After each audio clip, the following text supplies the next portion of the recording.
Hey everyone! We will be discussing an associative learning study conducted by Orgaz et al. 2013, which looks at the vulnerability of pathological gamblers to the illusion of control. Our ability to recognize patterns between different stimuli and outcomes allow us to form predictions about our environment.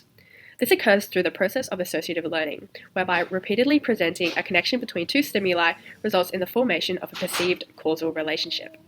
The two types of associative learning are classical conditioning and operant or instrumental conditioning. A common example of classical conditioning is the experiment conducted by Ivan Pavlov in the 1800s, where he trained dogs to associate the sound of a bell with the provision of food. He paired the two stimuli together for a number of trials until the dogs started to salivate to the sound of the bell without any food being present. On the other hand, operant conditioning is when the frequency of a behavior is increased or decreased when presented with a reward, which is reinforcement, or punishment, respectively. For example, if a dog follows a command, it will be rewarded with a treat and thus is likely to increase the frequency of this behavior, which is an example of positive reinforcement. The principles of associative learning also have many other real-life applications, one of which is gambling. Gambling is a behavior which can be reinforced by means of operant conditioning. Winning money acts as a positive reinforcer to perpetuate the habit. As a result, the individual learns to associate financial gains with the act of gambling.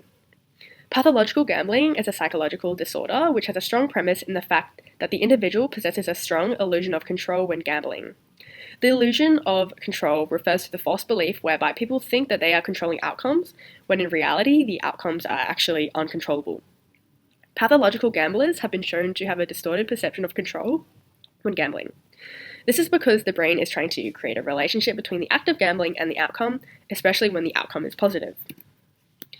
The study conducted by Orgaz et al. 2013 aimed to investigate the illusion of control among pathological gamblers and whether or not their heightened level of perceived control experienced while gambling also permeates into situations that do not involve gambling. The importance of this research into associative learning with respect to pathological gambling is that people with the disorder can improve their perception of contingencies both in and out of the domain of gambling. This could be used to help control and ultimately eradicate unhealthy gambling behavior. In the method, the experiment consisted of 100 anonymous participants. There are two groups. The gambler group, which consisted of 49 participants, 42 men and 7 women, with a mean age of 40.4, and the control group, which consisted of 51 anonymous internet users, 27 men and 24 women, with a mean age of 37.04, who voluntarily participated in the experiment.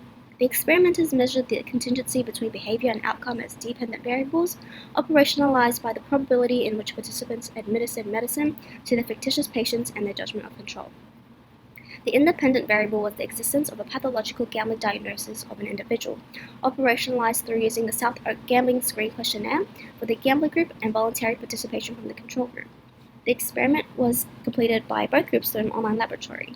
They were asked to perform a task called the Contingency Judgments Task, where participants were asked to imagine being a medical doctor who's trying to cure a fictitious disease called Lindsay syndrome by using an experimental medicine called Bactrim. The participants were told that the effectiveness of Bactrim had not been proven yet and may produce side effects, so it must be used with caution.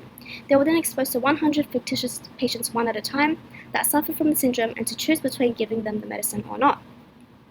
After the 100 trials, participants were then asked to rate the efficacy of Bactrim in healing the disease by using a scale ranging from 0, labeled definitely not, to 100, labeled definitely. The experiments found that both groups overestimated the contingency between their behavior and outcome. The judgments of contingency, which was being measured, was higher than 0 in both groups, with T48 equal to 24.42, with P less than 0.01 for the gamblers group, and T50 equal to 13.85, where the probability was also less than 0.01 for the control group. As expected, there is a stronger illusion of control observed in the gamblers group, where the mean was 70.61, compared to the control group, 57.20. This indicates that pathological gamblers perceive a stronger illusory relationship between the behavior and the desired outcome in the task. The experiment also showed that the probability in which a participant administered the medicine to the fictitious patient and their judgment of control is also significantly correlated. Thus, the higher the probability of responding, the higher the illusion of control. It is the cognitive bias that takes place which makes pathological gamblers believe that giving the fictitious patients the medicine or not would control if they were cured. The study by Orgaz et al. Is effective in contributing to our knowledge on associative learning and its role in testing for one's illusion of control. However, certain aspects of the study could be improved in order to provide a greater understanding on the topic. The study had a clear research objective that was carried out under an appropriate methodological design.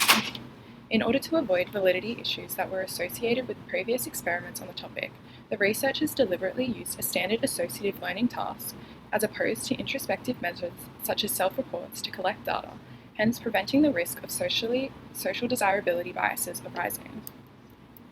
Whereas previous studies on illusion of control tested individuals on domain-specific measures that were directly associated with the variable under study, the current study utilized a general associative learning task that was not directly related to the pathology. This careful consideration of data collection methods allowed the researchers to investigate if pathological gamblers suffer from a more general distortion in their perception of control as opposed to their illusion of control being solely related to gambling. The validity of the study is enhanced by the fact that the hypothesis was supported by the findings, which demonstrated that pathological gamblers are in fact more vulnerable to illusions of control in other life situations, not just gambling. This information is extremely valuable as it extends upon existing knowledge in the field. Not only does it provide us with a better understanding of how the pathological conditions, such as gambling, impacts the individual in other aspects of daily life, the study also demonstrates how illusions of control could serve as a predictor or detector of the pathology. Whilst the study has many strengths in providing new insights into the way in which illusions of control operate, there are some limitations that in future studies should be rectified in order to provide a richer understanding of the topic. A significant downfall to the study is related to the diversity of the sample size tested. The researchers acknowledged that the ratio of males to females in the pathological group was significantly skewed, with a much larger proportion of males than females. Because of this difference, it is impossible to completely understand the effect that gender might have on the illusion of control. In addition to this, the researchers also did not ask participants to provide any demographic or personal information, and hence other individual factors, such as formal years of education, might have affected the extent of one's illusion of control. Additionally, whilst the general associative learning task used is beneficial in identifying that pathological gamblers have a greater illusion of control in general life situations, its simplicity makes it difficult to determine the extent of the illusion of control in pathological gamblers in real-world gambling situations. Extending from this point, the study also fails to take into consideration the impact that emotion and motivation could have on determining an individual's illusion of control. This is particularly important as gambling is often driven by these two factors, and without accounting for this, we are unable to determine if these factors could potentially enhance one's illusion of control.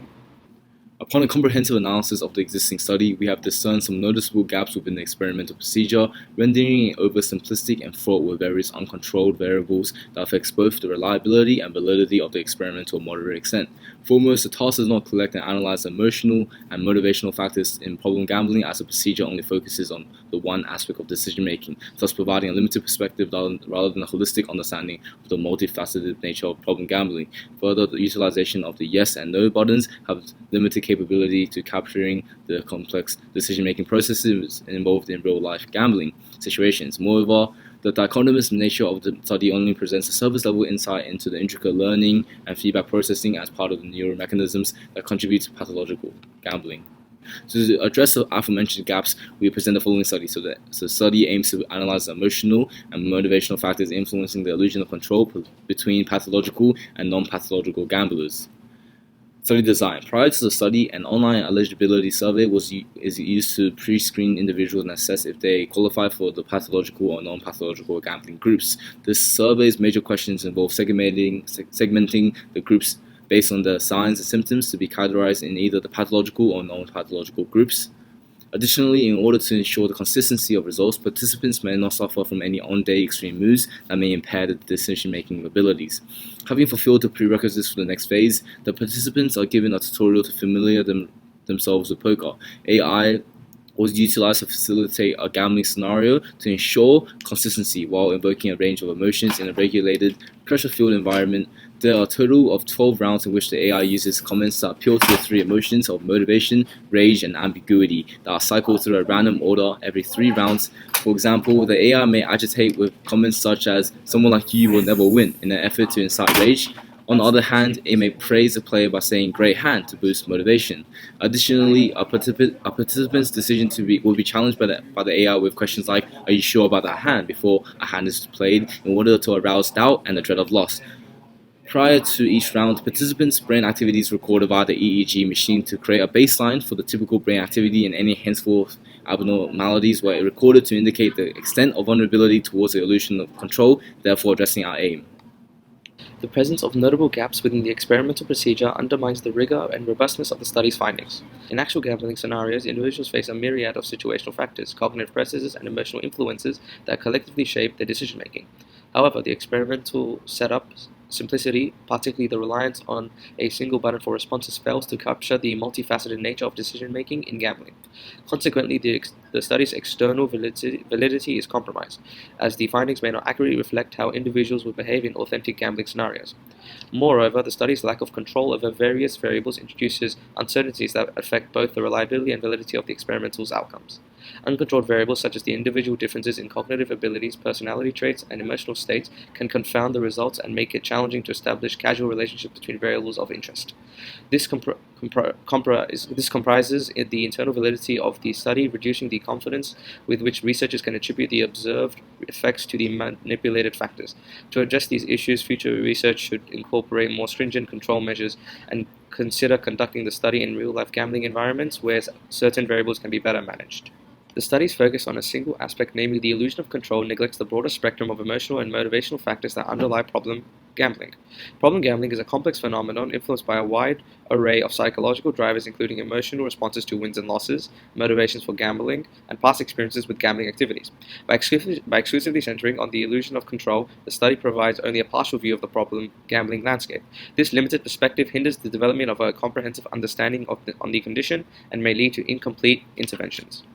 To gain a more holistic understanding of problem gambling, researchers should adopt a multi-dimensional approach that encompasses a range of emotional and motivational factors. This could include incorporating validated psychological scales and measures to assess participants' emotional states, motivations for gambling, and perceptions of their abilities to control outcomes. By exploring these additional dimensions, the study can offer valuable insights into the interplay between cognitive and affective processes and problem gambling behaviors, contributing to more comprehensive theories and models in the field.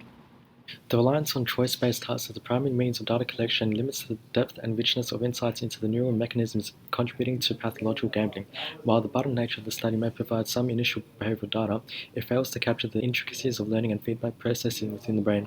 Pathological gambling involves complex neurobiological processes involving reward pathways, reinforcement learning, and executive control functions. To fully grasp the neural underpinnings of pathological gambling, advanced neuroimaging techniques such as the functional magnetic resonance imaging (fMRI) and positron emission tomography (PET) should be considered.